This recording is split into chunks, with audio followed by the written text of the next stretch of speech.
أعوذ بالله من الشيطان الرجيم بسم الله الرحمن الرحيم الحمد لله رب العالمين الصلاة والسلام على رسوله الكريم وعلى آله وأصحابه ومن استنى بسنته إلى يوم الدين. Assalamu alaikum wa rahmatullahi wa barakatuh, brothers. Alhamdulillah, before we start, just a quick announcement as you saw on the screen. Then inshallah ta'ala we'll be doing a short talk about the basic fiqh of Tahara on 21st of July. Inshallah ta'ala we'll have more announcement if during the Juma and other times. So it will be a Saturday from 6 p.m. till 7:30, and we welcome brothers and sisters. If you want to come with your families, your wives, daughters, mothers, you can come. We have arrangement inshallah ta'ala. But just let us know with a SMS. So I will giving you a SMS number, my number. You can Google Quaker Hill Masjid, you'll find my number there. So you can just SMS that yes, this many people are coming to join that small course, as you can say. Basic tahara, meaning will include what to do during wudu, the ghusl, the tayammum, all the cleanliness, very, very basic stuff. But we believe that we need to revise all these things every time, because there are a lot of things that we have question in our mind, we're not sure what to do in this situation.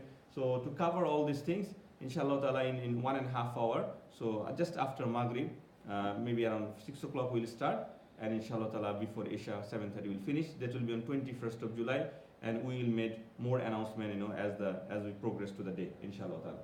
So let's come back to our series, the 4 Imams. In the last 2 weeks we talked about the names of these 4 Imams, as you all know the names. And we also talked about the city that where Imam Abu Hanifa was. Sorry, this connection has problem today. Hold on.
Is it turned off? No, it's turned on. What is it?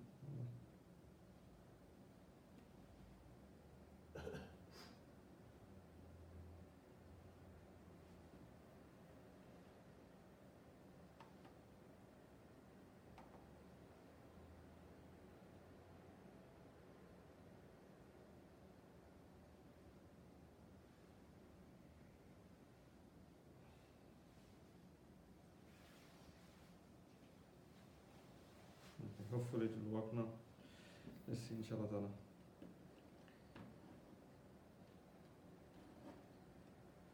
Okay, so we talked about Imam Abu Hanifa's situation where the city of Kufa, what was it like, and when the time of that he was born, it was a time of turmoil. Also we talked about some of his personal things, like we talked about his parents, how righteous his parents was. We talked about how he was personally looked, how he was a good businessman, a righteous businessman in the marketplace. He was a popular person as a businessman, as a trader of the clothes. So today, inshallah, we'll talk about some more side of his spiritual side of Imam Abu Hanifa. So when he went to the seeking of knowledge, as we mentioned last time, that he was inspired by one of the sheikh of that time. He told him, don't waste your life like this.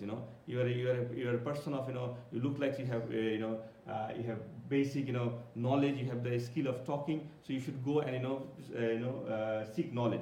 So that's what he did. And he stayed with one teacher of his, we said that Hamad ibn Abi Sulaiman was his teacher until he passed away. So once he is in the journey of the knowledge, then he become obviously more righteous, as you know, because you cannot separate in from the ibadah. Well, you know more knowledge, and you come more close to Allah subhanahu wa ta'ala as long as you're seeking it sincerely. So the first of all, today his name Abu Hanifa, because we know that from last week that we told him that that the name Abu Hanifa actually is his kunya, and he didn't have a son called Hanifa. Okay, so what does it exactly mean? In Kufian Arabic language, because the Kufa, the people of Kufa in Iraq, they have a different dialect of Arabic language, and in that language, Hanif means actually the ink of the pen. So he is like the father of the ink of the pen because of his knowledge, and because of his all this devotion to the ibadah. So people used to give this nickname Abu Hanifa, the father of the ink, basically, as you can say. His personal ibadah, there are a lot of stories about these things. Sometimes these are not true. They are much more exaggeration. Okay, but some of these are true. Obviously, they are authentic, and they are found like his salah. People said when he used to stand for salah, just like the Sahaba, some of the Sahaba, he used to stand like a pole. You can't even move him, and he used to pray qiyam all night long. And one narration said that he used to do wudu in Isha time and never used to do a wudu for Fajr. So meaning he never used to go to sleep. So he used to keep awake all the time. Also for Hajj, he did 55 times Hajj. And this is not because he was a muallim, like our time we have different groups that take you every year Hajj. But he was not like that. He did it Hajj for himself. Okay, so that was 55 times, and he lived for 68 years almost. So almost every year until he grown up as a teenager, he went for Hajj every year. But that's one thing. Also, he said when he used to do in the masjid, sometimes he used to go a bit late because of his personal ibadah. So one day what happened that the imam was reciting a surah. Actually, he was not the right imam. He was the backup imam. So he was reciting a small surah, Suratul Zilzal. Iza zulzilatil ardu zilzalaha. So when he come to the stage, at the end of the surah, فَمَنْ يَعْمَلْ يَعْمَلُ مِسْكَةَ ذَرَّةٌ شَرًّا يَرَى and خَيْرًا يَرَى. So Imam Abu Hanifa started crying. And then the prayer has been finished and everybody left home. And the muazzin who was the imam at that time, he saw that the imam is sitting here, leave him here, don't disturb because he's close to Allah subhanahu wa ta'ala now. He's in his own zone, okay? So he left him. And he came back to Fajr to give the adhan. And he saw him in the same place, in the same situation, that he's crying to Allah subhanahu wa ta'ala. And he told Abu Hanifa, do you know what time it is now? Haven't you go home? So Abu Hanifa said, no, what time it is now? I said, it's Fajr time almost. I came here to give the azan. So the first thing he said to the man, don't tell about this to anyone. But the man couldn't resist it, so he told everyone. So that's why we know it, So this kind of stories are all there. So obviously he's a man of righteousness and a man of pious. There's one incident, very interesting one, going to masjid with his mother. So Abu Hanifa's mother, as we mentioned in the last week, obviously she was also a righteous person, a righteous woman. And Abu Hanifa, it is ironic, in a Hanafi mazhab, it says that women are not allowed to come to masjid, unless it's really, really necessary, okay? So according to the Hanafi mazhab, they are the most strongest madhab, saying not to women to come to masjid. But Abu Hanifa himself used to take his mother every single day to the masjid. Every single day. Okay? His own mother. And it's later on, so this is how we know that later on how the mazhab has been changed, people interpret. And a lot of our brothers also here, I wish Brother Shahriar was here, they're, alhamdulillah, they have good intention, but they say no, women should not come here. Why are you making such a big place for women and everything, But that's not exactly right. Anyway, so his mother, one day, she had some bleeding, and it is not her normal menstrual bleeding. So she came to his son, and she said, her son, and she said, oh my son, I have this kind of bleeding, and I'm sure this is not my menstrual blood. So this is something like a different discharge or something. So can I go to masjid? So he said, yes, okay, because if you're sure that this is not your monthly cycle, so that's all fine. This is some other kind of blood. You can just wash it up, and you're allowed to go. No problem. But his mother said, how do you know? So Abu Hanifa's mother said, how do you know? So Abu Hanifa said, I know because I read the things and everything. So no, I'm not satisfied with the answer. I will go to something called Abu Zura. Abu Zura was a man. He was a popular man. He was not like a very famous person, not like a famous sheikh. Okay. In fact, he was actually a student of Abu Hanifa. But he has some good, speaking skill. So he was in the marketplace. Sometimes he used to, do storytelling and everything. Now, when I say storytelling, it's not the they're telling lie stories, but he was kind of that person. Some people has some eloquent speech, okay? So her mother know him from that side. And sometimes we assume people who can talk nice, they're probably very good sheikh and alim. So she said, I want to go to him and ask him. Abu Hanifa said, of course, mom, if it's up to you, you go and ask him, no problem. So she went to him, Abu Zura, and she asked, this is the situation, what should I do? So Abu Zura said, okay, give me some time. I will ask someone and I'll come back to you. So Abu Zura ran to Abu Hanifa. And he said to Abu Hanifa, your mom come to me. And she's asking, what should I say? So tell her that it's okay to go to masjid, no problem. She just has to wash it up, and go, and that's fine as long as she is clean. And don't tell her that you got it from me. So she went and he told his mother, and his mother accepted that, and they went back to masjid. So this is interesting, how his mother, didn't give him the pride or the honor that as he deserved. Also, the social interaction with different other people. He never used to ask help from anybody. His student mentioned later on that we saw Abu Hanifa. He never ever used to ask help from anybody. Rather, he used to help other people. He used to help other people, and in that way, there's a story about one of his neighbor. As I mentioned, in the Kufa, as you know, it's between the 150 years of the time of Rasulullah Sallallahu Alaihi Wasallam. It's not too long, It's probably 110 hijrahs at that time. So even at that time in Kufa, as I said, there are different kind of people. There are people who has drinking problem, okay? So Abu Hanifa's neighbor, unfortunately, was a drunken man, okay? And he used to drink a lot at night, and he used to say a lot of things loudly, as people get drunk, what do they say? And all he used to say, Abu Hanifa used to listen to it because that's very close by, as his neighbor. And sometimes he used to say, they left me, like he's like frustrated, his family left him, or his wife left him, so the society left him. So he's used to when he's drunk, he used to say this way. So one day Abu Hanifa didn't hear the screaming of that the man anymore. So he said maybe he's drunk too much today, so he went to sleep. The next day also the same thing. The third day Abu Hanifa was worried, and he went to the Khalifa of that time, and he said to Khalifa, look, my neighbor, I used to hear him everything, he's not at home, because Abu Hanifa went to his home, knocked his door, nobody's responding. Where is he? Do you know? You need to find him. So the Khalifa said, he's in the jail, because he had a lot of debt, and he's not refusing to pay money, he's wasting money in drinking, so he couldn't pay money, so we put him in the jail. So he said, he's my neighbor, I have duty towards my neighbor, how much he owe? And the Khalifa said he owe 85,000 dirham. It's a big amount of money for that time, 85,000 dirham. So Abu Hanifa went there to home, and he got the money, he came back, and he gave it to the Khalifa, and he said, please release him right away, he's my neighbor. So when they released him, he said, can I go in the jail and can I get him? So they said, yes, you go and get him. So the man came out, and man was surprised. Why you? I mean, why did you pay that much of money for me? He said, no, you all every night you say that, they left me. I didn't leave you. That's why I came to pick you up, So the man was, and later on it said that man actually, he stopped drinking, obviously. These are the influences that he had on other people, and he became a very good, like a abid of Allah subhanahu wa ta'ala, and a righteous man. Also, he was a man of patience, Sometime in his halakha like this, when he used to do lectures, he used to teach something, sometimes people used to get very angry with him, because that is the time, and that's why we say so many every time that, the people of that time is not right, We are very lucky actually, Sometimes we blame our ummah that, what is the time we're living, is close to the judgment day, but that time was also difficult time. Imagine you're Sheikh used to be saying something and someone come and, and I'll tell you the story what happened actually. So one day in the lecture, he was talking about fiqh, obviously, and he's saying, Al-Hasan here means not the grandson of Rasulullah, Hassan al-Basri. Hassan al-Basri was a great tabi, a great scholar of that time, okay?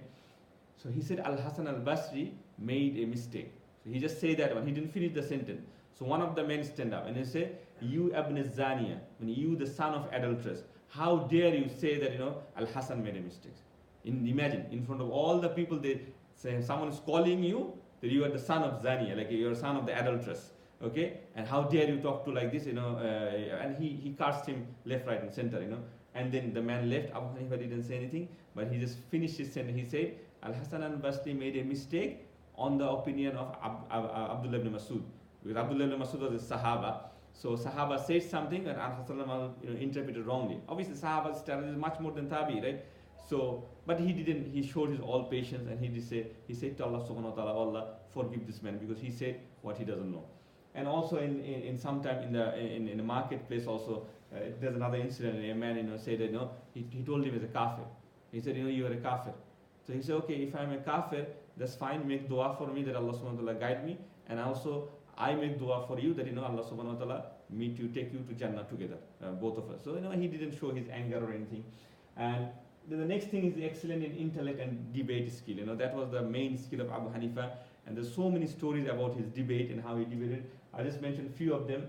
At the age of 11, there was a man in the marketplace. So he was, at that time his father was also alive. So he's only 11 years old.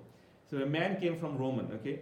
He was like a new Muslim, or we don't know whether he's a Muslim or not. So he had 3 questions and he's asking in the marketplace. He's saying, who was there before Allah? Man kana qablullah. Who was before Allah? And the second question was, that if Allah is there, which direction is Allah is facing now? Which direction Allah is facing now? And his third question was, what is Allah doing at the moment? So he's asking people, and nobody wants to answer this. Who is before Allah? People didn't give much, importance to him. Okay, but every day he comes and he asks this question to someone else. So Abu Hanifa heard this, and he said, okay, come here. I'll answer your question. So okay, so you want to know who is before Allah Subhanahu wa Taala? He said, yes, I want to know who is before Allah. But can you count from 0 to 1? So he counts 0, 10, 9, so 10 to 0. So 10, 9, 8, 7, and he came and he stopped at 1. Because that time there was no 0, 0 was invented much later than that. The 0 was invented by the Muslim scholar, Muslim scientist. So he came up to 1 and said, okay, go further than 1. So that guy couldn't go further than below 1. So okay, that's why we don't go before 1. Allah is 1. Allah is Wahid. So we don't go before that. So he stopped him that way. Then he said, okay, so which direction is Allah is facing? So Abu Hanifa answered, do you have a candle at home? He said, yes. So when you light it up, does it give the light in different direction, or does it light up the whole room? He said it lights up the whole room. So this is Allahu nuru samawati wal ard. Allah is the light of the heavens and the earth. So he doesn't need to face any direction. He can light up the whole thing.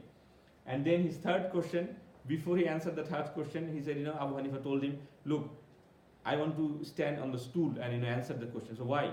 So because I want to because I'm small, because he's not tall at that time, he's only 11 years old. He said, I want to stand up on the chair so that people can hear what I answer. The last 2 answers I gave you, people didn't hear me. So on the third question I want to answer is standing on the stool. The guy said, okay, that's fine. So he stand up. So now tell me, what is your last question? So the guy said, and Abu Hanifa is standing in a stool. The guy said that, what is Allah doing right at the moment? He said, Allah is humiliating a humiliated person, and Allah is honoring me. Because he's standing on the tool and he's down there. So Allah said, Allah is humiliating a humiliated person, and Allah is honoring me. So the guy stopped. He understood what he meant. So he didn't answer anything else. And also he had a famous debate with a Christian, and probably you heard this story, that there was a Christian, not even Christian actually, he was a Christian, then he went towards like a Dohiri tribe, kind of. They became like atheists, okay? So they don't believe in Allah Subhanahu wa Ta'ala. They believe, just like our time atheists, that they used to think that after you die, everything finished. So he was very, very agitated man, and he was waiting for Abu Hanifa to come and debate. And that time, this was the entertainment. Like in our time, we go to movies and watch it, So that time, people used to gather and watch 2 scholars doing debate on this kind of topics, especially in Kufa. Or they're the storytellers, the story of the previous prophets and everything, all these things. So this guy is waiting. Abu Hanifa is not coming. So Abu Hanifa came to the program very late. And the guy asked, what happened? Are you scared? Or are you making up your arguments? You're making up your papers, what you're going to answer me? Abu Hanifa said, no, because when I came out from the home, I had to cross a river. So I was waiting for the wind to come, bring some wood from the tree, and the wind blow, all the wood came from the tree, and some nails come underneath from the river, and it nailed all the wooden part, and it make a boat. So I sat down on the boat, and then I was waiting when the wind will start blow, and it will move the boat. So it moved the boat, then I dropped and come. So that's why it took time. And the guy said, do you want me to believe this thing? That something, wind happened, wood came, nails came. He said, why not? You believe all these things was created from nothing, and when you die, nothing will happen. So how come the boat cannot be happen? And that guy said, okay, now I understand. He lost the debate, okay? Because he gave the same way. Also, as I mentioned, that time, there was a lot of Kharajite people at that time. So there's one time what happened that he went to a leader of one of the Kharijite people, and he knocked the door, and the Kharijite people know him. This is Abu Hanifa. He said, "What happened? What do you want? What do you want from me?" So he said, "Look, I don't come here to give you any fatwa or anything. I just came here, one of my young students, to want to propose to your daughter." Okay. And he said, "Oh no, I'm not gonna marry my daughter with your students. They have different type of aqidah and everything. I don't want to do that." Then Abu Hanifa said, "What if I tell you that he is the most handsome of my students, and he is very rich also? He is, he's a very good abid. He prays all night to Allah subhanahu wa ta'ala. He cries to him, Allah subhanahu wa ta'ala, every night. And I can guarantee you this is what he do." Then the guy is a bit interested. "Oh, okay, he's handsome, he's rich. Okay, I want to see the man." Then he said, "But there's one little problem. He is a Jew." So the guy said, "You want me to marry my daughter to a Jew?"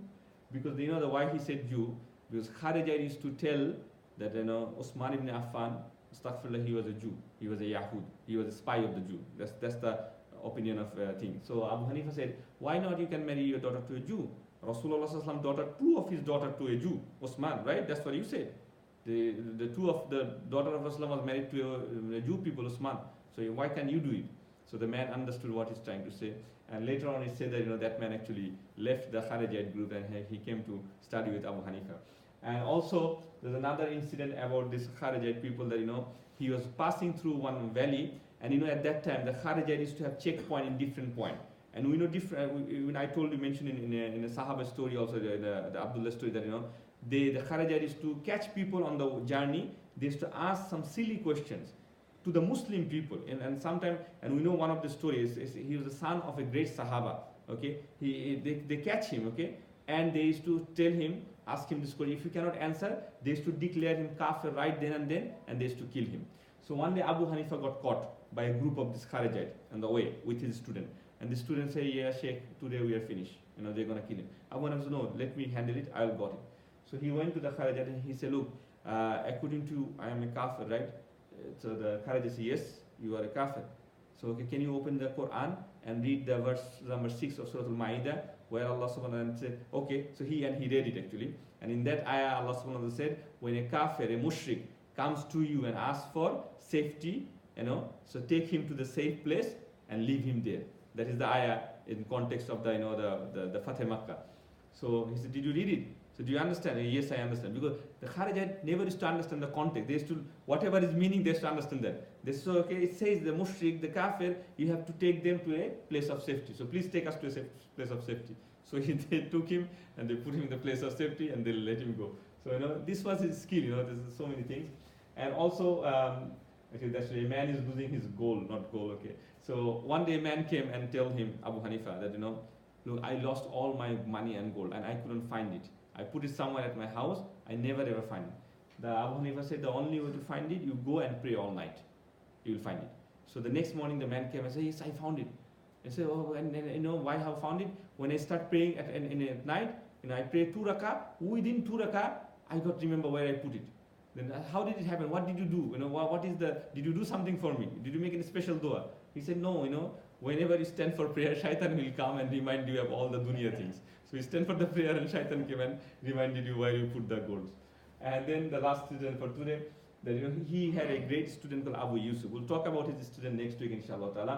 But two of his guest students one of them was Abu Yusuf. Okay, Abu Yusuf's name was actually Yaqub ibn Ibrahim, and Abu Hanifa gives Yaqub ibn Ibrahim, the Yaqub, the son of Ibrahim. That was his real name. But Abu Hanifa gave him a nickname Abu Yusuf because Yaqub is the father of Yusuf, right? So Abu Yusuf and he was a very, very great student of Abu Hanifa. We'll talk about him later, inshallah ta'ala. But what happened actually, some rumor came that Abu Yusuf passed away, okay? And Abu Hanifa got very sad and he made dua and he praised him and everything. When he praised him, this news again went back to Abu Yusuf. And Abu Yusuf heard that Abu Hanifa praised him. So Abu Yusuf thought that, my sheikh, my teacher has praised me, so I think I'm ready for now to start my own halakha. So he started his own halakha. But Abu Hanifa knew that Abu Yusuf is not ready yet. And if you're not ready at that situation, in that society, people will come and ask you question, and you will be embarrassed. So he doesn't want his student to be embarrassed in front of the people, although the student thinking that he's ready. So what Abu Hanifa did, he sent a person with a question to Abu Yusuf. What was the question? So the student went to the Abu Yusuf and say, okay, if I go to a tailor, okay, or to make my thobe, I give my thobe a piece of cloth, and I told him, make a thobe for me, okay, and I will come back day after tomorrow. So the tailor took the cloth and he agreed that, okay, I will make the thobe for you. On Wednesday, when the person went there to pick up the thobe, the tailor said, no, it's gone, because the tailor wants to keep the thobe. Okay, he wants to steal the cloth. It's a very nice piece of cloth. So he said, no, I don't know what you're talking about. I didn't see you the day before yesterday, so I don't have your clothes. And then the man said, why? Because the man didn't have any receipt or anything like that. So man was upset, passing, left the shop, and he's going away. Then the tailor realized that something happened in his mind. He did a mistake. So he called the person. Oh, come back. Sorry, astaghfirullah. Actually, I made a mistake. Actually, I had the thobe. This is ready for you. Now the question is, should the tailor keep the money or he give the money back to the person? Because he had intention to steal the thing. So who can keep the money? Because he said, first of all, he said that. So it's a complicated question, okay? So Abu Yusuf said the customer should get the money because he's the truth. Then the guy he said, no, you're wrong. Then Abu Yusuf said, okay, if I'm wrong, then the other person, tailor, should have the money. Then no, you're wrong too. So both ways wrong. So he didn't understand the answer. So Abu Yusuf went back to Abu Hanifa with this question. Some guy asked me, what should I answer? And Abu Hanifa said that if the tailor, when they brought the thobe, the piece of cloth, if the person saw the cloth and intended that time, his intention to steal it at that time, then he should give the money. Because from the very beginning, he has intention to steal the thing. And that means he has no intention about a contract, a customer and a supplier contract. And there is no money in that contract, okay? So there is no contract valid if your intention is stealing something, okay? So in that way, he should give the money back. But if he intended and he changed his mind, and he said, istighfar to Allah subhanahu wa ta'ala, then he should keep the money as his labor charge. So this is Abu Yusuf understood that he is not ready. And then Abu Yusuf say, okay, should I join your halakha? Abu Hanifa says, yes, join my halakha. Still, it's not your time yet, okay? So inshallah we'll finish it here. We'll have some more stories about his students and probably his legacy, how his legacy went through the different ages. Jazakallah khairan. Subhanakallahumma bihamdik ashhadu an la ilaha illa anta astaghfiruka wa atubu ilayk.